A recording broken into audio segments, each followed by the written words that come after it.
Vamos a iniciar con una reseña histórica. Todos los programas de salud ocupacional en Colombia, hasta el año de 1983, se basaban en el decreto 919 del 1 de mayo de 1989.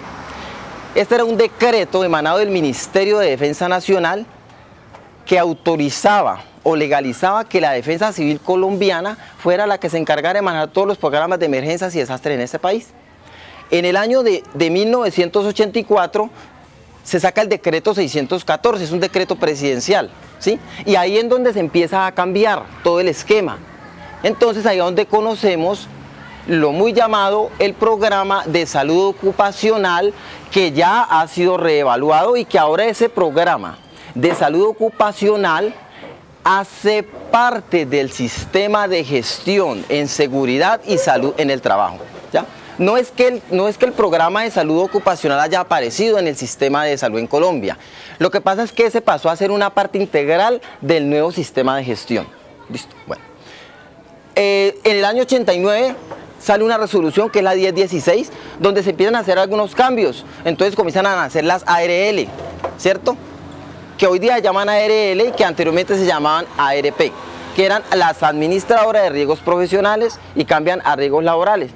Porque a pesar de que en la semántica el concepto de la parte profesional, no es profesional aquella persona que ha estudiado 5 años, 6, 7 o 10 ha hecho una maestría. Es profesional aquella persona que se entrega a su cargo, que hace las cosas bien y se profesionaliza durante su desempeño. Entonces se cambia el esquema porque a riesgos laborales. Porque antes, bueno, entonces si yo no soy profesional, entonces a mí no me aplica la ley. Entonces por eso se cambia el esquema. Entonces hoy día se llama administradora de riesgos laborales. Posteriormente, muy cercano, ya vamos a cumplir 6 años con el nuevo esquema, en el año 2012 sale la ley 1562. En la ley 1562 es donde del Congreso de la República, todos sabemos que las leyes salen del Congreso, ¿cierto? Eso es importante que lo sepamos, las leyes salen del Congreso, las resoluciones normalmente salen presidenciales. Entonces, cuando sale esta ley, sí, en el año 2012, entonces se monta el sistema de gestión de salud y seguridad en el trabajo en Colombia, ¿sí? Pero a partir de ahí vienen unos cambios, ¿cierto? Y el siguiente viene en el año 2014, que es el decreto 1443. Ahí se cambia más aún el esquema, ¿sí? Se cambia más el esquema hasta llegar en el año pasado al decreto 1072 del 2015. Hoy vamos a hablar realmente, o estamos hablando de una introducción, ¿sí? Porque estos programas, ¿sí?, o estos sistemas de gestión son anuales, ¿ya? Y tienen un seguimiento en el proceso. Hay unos componentes centrales, ¿cierto? Estos son los 3 componentes centrales del sistema de gestión. Pero esto también va muy ligado a lo que todo el esquema de seguridad social en Colombia. Hace parte del sistema. Estos 3 esquemas, o estos 3 componentes, perdón, uno que es el Sistema Nacional de Seguridad y Salud en el Trabajo, los sistemas de gestión de seguridad y salud en las organizaciones, que es lo que estamos iniciando hoy aquí con ustedes, y los derechos, obligaciones, responsabilidades y sanciones. Ahí nos compete a todos. Cabe aclarar y cabe anotar, devolvete por favor, cabe aclarar y cabe anotar que esto es de obligatorio cumplimiento. Este sistema de gestión no es excluyente. A lo único personas que excluye este sistema de gestión son a las empleadas domésticas. O sea, las empleadas domésticas no están todavía dentro de este sistema de gestión, porque todos sabemos que la parte de la seguridad de las empleadas domésticas es una ley nueva que apenas se está implementando en Colombia. Entonces, por ahora este sistema de gestión, a los únicos laborantes que excluye son a las empleadas de servicio doméstico, a nadie más excluye en este momento, operativamente. Ahora, tenemos unos derechos. Claro que tenemos unos derechos como funcionarios, como empleados. Se hace contratista, en misión, directos de la empresa, cualquier tipo de persona va incluida aquí. Y estos derechos nos aplican para todos, pero también tenemos unas obligaciones, ¿sí? Todos debemos de entender que tenemos unas obligaciones que se llama el autocuidado. La organización debe suministrarnos unas herramientas para nuestra seguridad de nuestro trabajo de acuerdo al desempeño o a la función que estemos realizando, ¿ya? Pero nosotros tenemos unas obligaciones al interior de la empresa, como avisar, por ejemplo, si yo observo que hay algo que puede ocasionar un daño para mis compañeros o para mí, yo tengo la obligación de avisarlo y de informarlo. ¿Y a quién se le avisa eso? Ya vamos a ver más adelante a quién se le avisa o a quién se le maneja eso. ¿Listo? Hay unas responsabilidades. Unas responsabilidades de yo como empleado o como funcionario, y hay unas responsabilidades también de la empresa, ¿cierto? Pero esas responsabilidades acarrean de que si yo las incumplo, hay unas sanciones. Las sanciones en este sistema de gestión son bien drásticas. Si a usted tiene un accidente de trabajo, y por ejemplo, y usted no informa en las siguientes 24 horas, y no es reportado a la ARL, y eso ocasiona un perjuicio para un cliente, para usted, para un compañero, para la empresa, la sanción puede llegar. Primero que todo, eso da despido con justa causa. Segundo, la sanción máxima y más complicada es que puede dar cierre de la empresa, ¿sí? Esas son las dos sanciones más complicadas que puede tener, ¿sí? Eso es una de nuestras obligaciones, tanto nosotros para con la empresa, de tanto la empresa como para con nosotros. ¿Listo? Hay algo importante, hay unos aspectos claves para la implementación de cualquier sistema de gestión. Hoy vamos a hablar del sistema de gestión en salud y seguridad en el trabajo. Pero cualquier sistema de gestión que se vaya a desarrollar requiere estos 4 parámetros. Tenemos que tener una planeación, ¿cierto? Luego ejecutar lo planeado. Posteriormente hay que hacer una verificación continua. ¿Y para qué se hace esa verificación continua? Esa verificación continua necesariamente la tenemos que hacer para poder actuar con lo que vamos encontrando. Hay algo bien importante en el sistema de gestión en seguridad y salud para el trabajo, que continuamente podemos ir desarrollando cambios, continuamente. En el programa de salud ocupacional no se podía hacer eso, ¿sí? Eran objetivos específicos, pero ya vamos a ir mucho más para allá. Cabe anotar también que entre todo el sistema tenemos que concatenarlo con las IPS, con las EPS, ¿sí? Y con las demás aseguradoras. No siempre todo accidente es laboral, ¿cierto? Pero para eso está el copazo, que ya vamos a ir más adelante. Sigamos. ¿Cuál es el concepto de sistema de gestión? Este es un conjunto de etapas unidas en un proceso continuo. Esto nos va a permitir que haya continuidad para trabajar ordenadamente, ¿sí?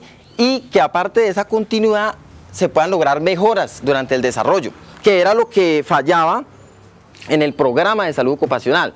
Se montaba el programa de salud ocupacional y solamente había unos objetivos lineales. Entonces la gerencia determinaba que con esto teníamos que llegar a un objetivo y hasta allá llegábamos, ¿cierto?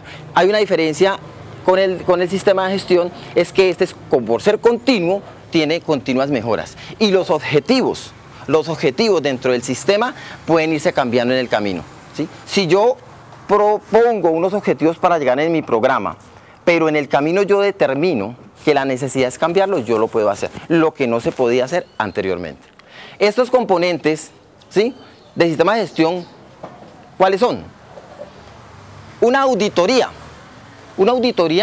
que en todas las empresas no la hay, ¿cierto?, pero a veces pasa a ser parte también del mismo grupo de salud ocupacional Copazo, ¿cierto? Hay una oficina o una dependencia o una persona encargada de la gestión de riesgos, ¿sí? Para poder llegar a esto hay unos requisitos legales de cumplimiento, ¿sí? Empezando por la Cámara de Comercio, ¿sí? Eso tiene que ser en una empresa legalmente constituida. ¿Listo? Hay otra parte que son los programas anuales de capacitación. Anualmente se hacen, como lo hace la Corporación Talento, como lo hacemos en la Corporación Talento, hacemos unos programas de capacitación anuales y al final hay que evaluarlos. No siempre se alcanzan a terminar los programas, ¿no? El deber ser es así, pero por situaciones laborales de la misma empresa o dependiendo la actividad económica que ella desarrolla, a veces estos programas se tienen que reevaluar, a veces los paran, no es lo ideal, ¿sí? Pero para poder parar un programa de capacitación anual del sistema de gestión, tiene que haber una justificación adecuada. No es que lo vamos a parar porque sí y porque simplemente no tuvimos el tiempo. No, hay que buscar los espacios para que este programa se lleve a cabo. ¿Listo?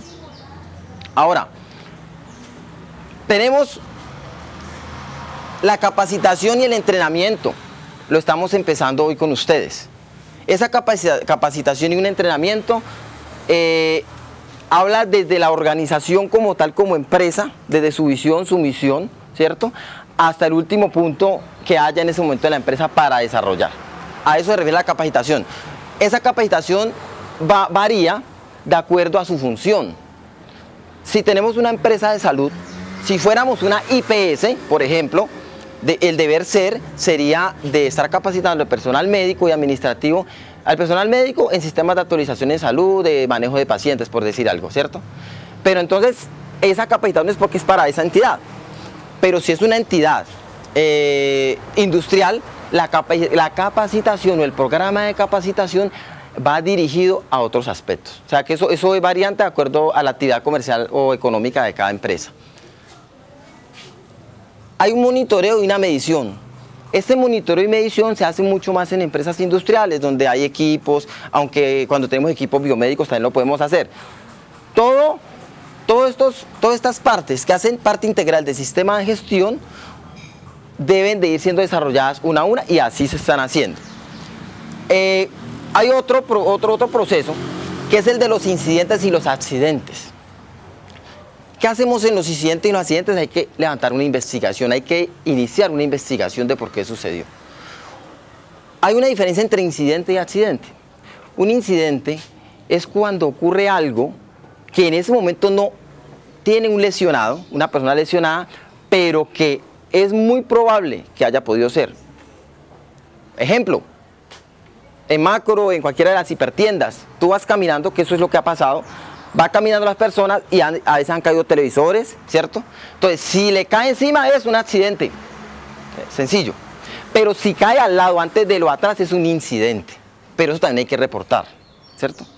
Hay que reportar, a veces se ve que se reporta para buscar culpables, no. Se reporta para buscar acciones de mejora, ¿ya? Para ver por qué sucedió eso, ¿sí? Eso suele suceder, ¿sí? O en otras empresas industriales o en Alumina, por ejemplo. En Alumina es muy particular que en Alumina uno encuentre pacientes constantemente con aplastamiento de miembros inferiores, de miembros superiores, por el peso que maneja allá, pero eso acarrea que eso sucedió porque lo más probable es que no tenía sus mecanismos de seguridad o de bioseguridad. Sí, espérate. Bueno, ahora, posteriormente también hay el proceso de acciones correctivas y preventivas que van muy ligadas a los incidentes y a los accidentes de trabajo o accidentes laborales. ¿Listo? Y hay algo que es donde intrínsecamente entra todo el personal, que es en esto, la preparación y respuesta a emergencias. ¿Con qué se maneja esto de la preparación y respuesta a emergencias? Básicamente esto se maneja con las brigadas de emergencia, ¿cierto? Que la vamos a esgrimir, y de aquí se va a formar la brigada de emergencia, ¿cierto? Aquí hay unas personas que están determinadas en algunos puntos, como Lina y como Ingrid, que ya van a ver cuál es el cargo. Entonces, en ese orden de ideas se debe seguir. Entonces, esta preparación y respuesta a emergencias se hace ¿para qué? Como lo hemos dicho, para prevenir. Para prevenir. Oiga bien, para prevenir que en algunas ocasiones, posiblemente, esa brigada de emergencia debe de responder ante una emergencia por un accidente laboral o algo, sí. Pero el objetivo principal de este punto de preparación y respuesta a emergencias es más dedicado a la prevención de los accidentes laborales. ¿Listo? Ahora, hay unos requisitos y una documentación que hay que hacer, como el que estábamos haciendo en este momento. El listado de asistencia es un registro, no podemos faltar ni una asistencia. La forma en que la empresa y ustedes se curan en salud de los programas de capacitación y la continuidad es de que su nombre aparezca ahí, ¿sí? Eso cura de salud a las dos partes. Y obviamente debe de existir un comité paritario de salud ocupacional que es el encargado de la consulta y la comunicación. Dependiendo del número de funcionarios o de empleados que haya en la empresa, determinamos, ¿sí?, si se necesita un comité paritario o solamente necesitamos vigías de la salud. Si tenemos 10 empleados, es la mínima, o menos de 10 empleados, ahí necesitamos es un vigía de la salud, porque el número de empleados no da para tener un copazo.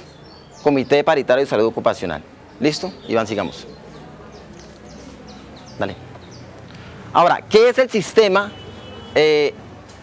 básicamente, ¿qué es salud y seguridad en el trabajo? ¿O para qué sirve? ¿De qué se trata? Mire, la salud y seguridad del trabajo, primero que todo, es incluyente, como se lo dije, ¿sí? Aplica para todo el tipo de profesiones que existan en el momento, excluye solamente a las empleadas de servicio doméstico, pero por lo que les digo, porque la ley apenas se está montando, apenas salió de que ellas deben de pagarle su seguridad social, bueno, todo lo que ya conocemos de lo que se está manejando con ellas, por esa única que excluyen en este momento, pero para ellas se les debe aplicar otro esquema diferente. Listo, bueno, ahora, ¿qué se pretende con la seguridad y salud en el trabajo, con el concepto como tal? Lo que pretendemos es minimizar al mínimo y al máximo los riesgos que ocasionen alguna enfermedad laboral, ¿sí? Es un esquema para prevenir, es algo que desarrollamos para planes de contingencia, ¿ya? Que nos lleva mucho más a los elementos de bioseguridad, ¿sí? Dependiendo la labor a desarrollar, yo necesitaré unos elementos de bioseguridad, ¿ya? Hay mucha cantidad, ¿sí? Y son aplicables de acuerdo al aspecto de lo que usted vaya a desarrollar. Una cosa es si yo estoy en salud, en un hospital, los elementos de seguridad de salud son totalmente diferentes a los que tenemos en una industria. Ah, pero resulta que yo voy a atender una emergencia en un colapso. Ahí también voy a necesitar algunos elementos de protección industrial. Entonces, esto del sistema o del salud y seguridad en el trabajo, lo que me enmarca básicamente es a los esquemas de prevención, a prevenir las enfermedades laborales, a prevenir los accidentes, a prevenir los incidentes, a la utilización adecuada del tiempo dentro del esquema laboral suyo. Y va encaminado a que mantengamos una constante preservación de los recursos naturales como tal, ¿sí? Y de nuestra empresa. No nos olvidemos de que nuestras empresas están dadas por una parte financiera. Entonces, con este sistema también pretendemos de que las empresas salvaguarden sus intereses o su parte financiera, ¿sí? Porque hace depende de nosotros. Nos guarda a nosotros como empleados en la parte de salud y seguridad. ¿Qué podemos nosotros entender de estos dos programas? Excelente. ¿Qué podemos entender nosotros en la parte de dos programas? Programa de salud ocupacional y sistema de gestión en salud y seguridad en el trabajo. Cuando teníamos el programa, ¿ya? Teníamos el programa de salud ocupacional, lo poco que duró realmente, él estaba focalizado en el cumplimiento con las normas, ¿ya? En el sistema de gestión, de igual manera, también está focalizado en el sistema de cumplimiento de las normas, pero su focalización es de las mejoras continuas en salud y seguridad en el trabajo, ¿ya? O sea, no se hace solamente por cumplir una norma, sino que también lo hacemos para hacer los cambios en el camino de lo que se pueda ir desarrollando dentro del proceso. En el programa se hablaba de un enfoque específico, ¿ya? En el sistema de gestión, a pesar de que ese enfoque va específico de acuerdo a la actividad comercial de la empresa, óigame bien, él va concatenado al desarrollo institucional, ¿ya? Que es la gran diferencia que hay en esos dos aspectos. Ahora, en el programa tenemos un proceso lineal, básicamente, iba hacia una consecución de metas, a una consecución de unos objetivos puntuales y específicos que no eran cambiantes, como lo estamos diciendo, y en el sistema ahí hay una articulación, hay una integración, interdependencia dentro de la organización, ¿sí? No siempre se da porque eso también depende del tamaño de la empresa y el número de empleados, pero ese es el objetivo final. Ahora, y había un proceso, ¿sí? Circular, o hay un proceso circular. Es un proceso circular y de retroalimentación para cada uno de los procesos, ¿ya? Y obviamente el punto álgico de esto es que en el sistema de gestión siempre se habla de mejoramiento continuo, ¿ya? Por eso el sistema de gestión va ligado a todos los esquemas de garantía de calidad de los procesos, ¿sí? O sea, los procesos ISO deben de ir incluidos en esta parte, ¿ya? Y va incluido en el sistema, porque esos procesos ISO son procesos para mejoramiento continuo, ¿ya? Y por eso va concatenado con esta parte. En el programa los objetivos están ya predefinidos, Ya se definió qué es lo que se va a hacer, hacia dónde queremos llegar, queremos capacitar a la brigada de emergencia o hasta tal persona. Era un proceso muy lineal. A donde queríamos llegar, terminaba, lo dejaban ahí y el proceso de mejoras no existían, procesos de mejora en el programa. Lo que sí existe hoy en el sistema de gestión. Ahora, continuamente reformulados, yo puedo reformular los objetivos.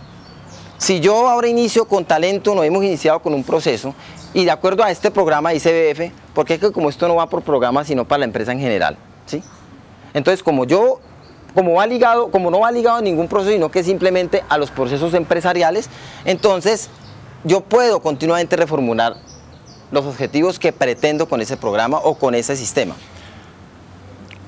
En el programa había evaluación de resultados, sí, pero en el sistema de gestión tenemos una evaluación de resultados, pero se consideran los procesos intermedios de la compañía, lo que no se hacía en el programa. Se hablaba de la gerencia, al coordinador de salud ocupacional, se llegaba al comité paritario de salud ocupacional y se mandaban las disposiciones, que eran más normas. Lo peor que ocurría en muchas partes, lo manejaba solo la empresa.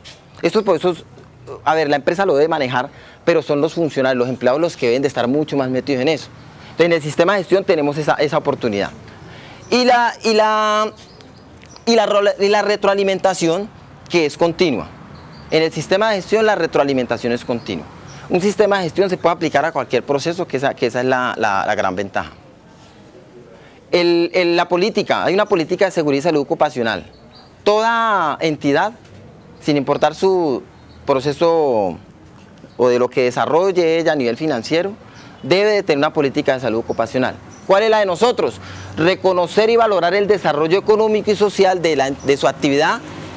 Promueve, concentrando sus esfuerzos en la preservación del ambiente, el uso racional de los recursos, garantizando la seguridad y salud de sus colaboradores directos e indirectos y la integridad de su patrimonio. Esa es nuestra política de salud ocupacional. Y mediante esa política de salud ocupacional es que nosotros hemos venido desarrollando todo el sistema de gestión. Hay un recurso humano, ¿sí?, necesario en todo proceso, y eso tiene una jerarquía. Empieza por la gerencia general y ella a su vez delega en el coordinador de salud ocupacional las funciones que eso atañe. También cabe anotar que estos procesos deben ser reevaluados anualmente. Mínimo una vez al año debe reunirse los altos mandos directivos de la compañía con el grupo de salud ocupacional, con el representante de los empleados y el representante de la empresa para evaluar el desarrollo y el desempeño de todo el programa o de todo el sistema. Coordinador de salud ocupacional. Nuestro coordinador de salud ocupacional es Jael Andrés Taba, él está en Cartago en este momento en otro proceso precisamente de talento también. Él es nuestro coordinador de salud ocupacional. La brigada de seguridad está a mi cargo, ¿sí?, básicamente. Y el COPASO, Comité Paritario de Salud Ocupacional, está en cargo de Andrés Felipe Molina, que compañero que no está aquí, él tiene otro proceso, y Ingrid Santiago. Esas son las dos personas o del recurso humano que son los encargados del COPASO. ¿Qué hace el coordinador de salud ocupacional? El coordinador de salud ocupacional, primero que todo, es la persona encargada de la comunicación directa entre la gerencia, la junta directiva si la hay, y los mandos medios y los funcionarios o los empleados de la empresa, ¿ya? La brigada de seguridad. La brigada de seguridad comprende tres aspectos: brigada de seguridad contra incendio, brigada de primeros auxilios y brigada de evacuación. Si la empresa no es muy grande, hablamos de un término que se llama brigada de protección civil, ¿ya? ¿Qué es una brigada de protección civil? Es una persona o dos o tres, depende de la cantidad de las personas de la empresa, que está en su puesto de trabajo, ¿sí?, y ante un incidente o un accidente puede reaccionar inmediatamente, sin tener que activar el sistema de emergencias de la empresa, ¿ya? Depende del tamaño. Entonces, por eso se puede manejar con esa parte del COPASO. El COPASO, aparte de ser ese enlace, él es el encargado de hacer todo el desarrollo del programa junto con este señor. Pero aparte de eso, el COPASO es el que también se encarga de las comunicaciones, de sacar los comunicados administrativos y los comunicados operativos, aunque los comunicados operativos van mucho más de la brigada de seguridad, ¿ya? Un documento administrativo o una orden administrativa que es dada por el Copaso y la gerencia se enfatiza más de todo al funcionamiento como tal de la compañía, ¿ya? Y los procesos de la brigada de seguridad, lo que hace la parte técnica es, por ejemplo, decir ese extintor hay que moverlo hacia otro lado porque está en la salida, está estorbando, esa matera está mal ubicada porque está en la salida de evacuación. O sea, esas partes técnicas le corresponden a la brigada de seguridad. Y ya la parte administrativa como tal de funcionamiento se encarga el comité Copaso. ¿Listo? Ahora, hay otro grupo de apoyo. ¿Cuál es el grupo de apoyo? Es la brigada de emergencia, evacuación y primeros auxilios. Está integrada por ¿quiénes? Por Ángela María Suaza, Giovanni Barona y Diego Fernando Duque, que es otro compañero de la organización.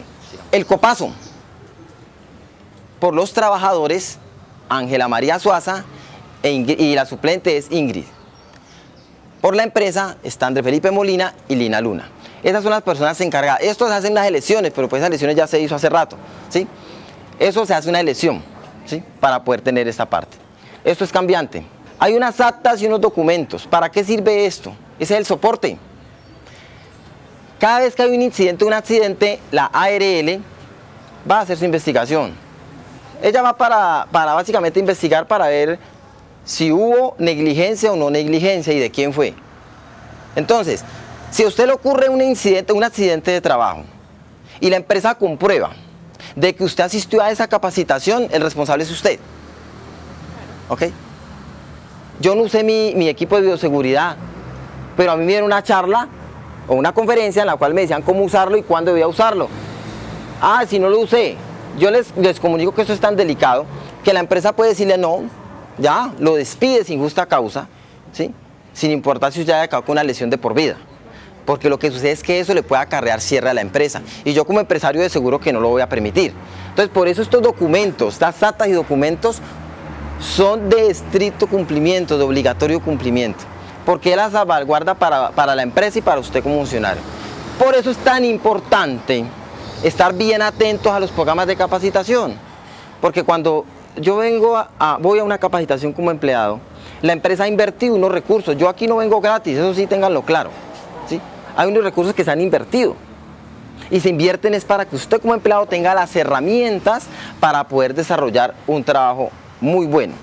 Entonces, eso es muy delicado, es la recomendación que hacemos en todos los programas, en todas las conferencias que damos.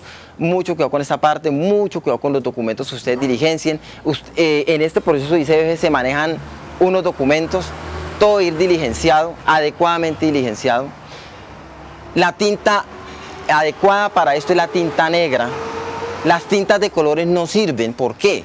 Porque al recorrer de los años, ¿sí? O inmediatamente a veces ni en la fotocopia sale. Entonces, documentos que vayan escritos en letras diferentes a la negra, se corre la posibilidad de que en un extrajudicial no se los vayan a aceptar. Entonces es muy importante que eso también lo tengamos muy en cuenta. Cuando llenemos estos documentos, llenémoslos con tinta negra. Esa es la tinta que en los años va a perdurar. Las demás tintas no salen a la fotocopia, no salen ante un escaneo y esto nos acarrea problemas posiblemente en un futuro. Sigamos y vamos. ¿Qué podemos nombrar? Es un modelo. Normalmente esto nos la suministran las ARL. Esta era ARP Bolívar en su tiempo, en su momento, ¿sí? Pero hay muchos modelos. Este es uno de ellos. Es una reunión del comité paritario, ¿sí? Obviamente aquí va todo lo que se hizo, todo lo que se desarrolló y debe ir firmado por estas dos personas, el presidente y el secretario, ¿ya? Que se determina normalmente en la reunión, se determina. Y también debemos de continuar mirando el listado de asistencia a jornadas de capacitación, ¿sí? O a reuniones, ¿ya? Este es otro de los documentos. Y el último documento, el último en mi charla, no el último que exista, ¿sí? Es la ficha de sugerencias. Comentarios y sugerencias. ¿Qué conclusiones podemos llegar con el esquema? Es un esquema que es incluyente, ¿ya? Tiene mejora continua, de continuo desarrollo. Nos permite que los objetivos del programa o del sistema sean reformulados. Nos da las herramientas para que tengamos un buen trabajo, un buen desempeño laboral en el momento. Y nos agremia, ¿sí? Para conocer cuáles son nuestras funciones y nuestros sistemas. ¿Qué viene ahora? Después de esto, viene la implementación como tal. La Corporación Talentum como empresa ya obviamente ya hace años viene en este proceso, la Cuadrante Talento lleva unos buenos años. Esto es una actualización a este año.